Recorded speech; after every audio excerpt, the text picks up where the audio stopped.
The gunshots that broke out in Sudan's capital on April 15 did not come as much of a surprise.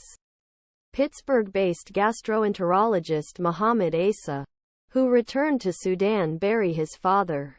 He had seen pickup trucks full armed men on streets of Khartoum and was aware rivalry between country's military and Rapid Support Forces paramilitary group. When open warfare broke out that Saturday, Eisa expected the conflict to be short-lived. Africa's third-largest country is located on strategic Red Sea coast, shares borders with a number of states important to Western powers such as United States and their allies in Gulf Europe. These are players they all expect to end conflict between armed groups. So I thought this would be contained very quickly diplomatically by Sudan's allies, big players in region or big players internationally.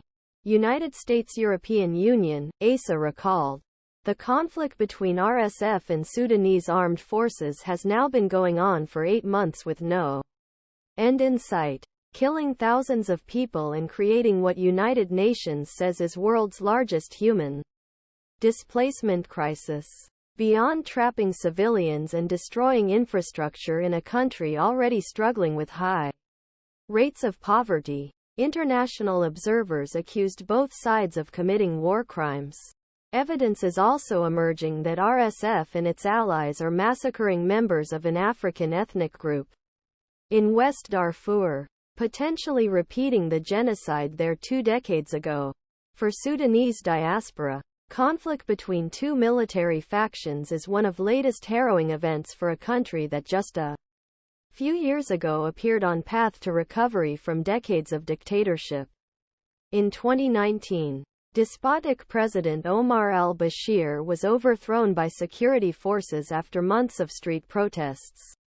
But same forces staged a coup in 2021 that ended transition to a democratic, civilian-led government and intensified problems that brought conflict. RSF and SAF will go to war in April this year. The United States has one of the largest Sudanese populations in the West, at about 51,000.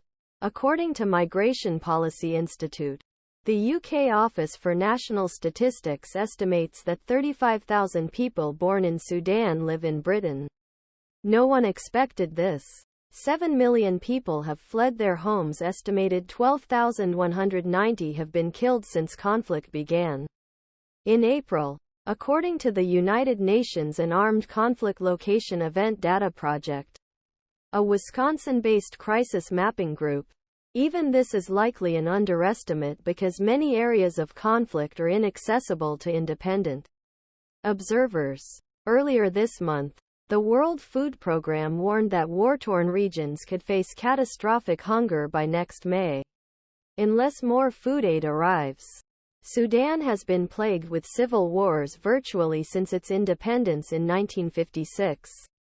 This led to the division of the southern half to form South Sudan. Months of conflict left bodies strewn on streets, densely populated neighborhoods destroyed, a key bridge over Nile River damaged and cities' skyline gut.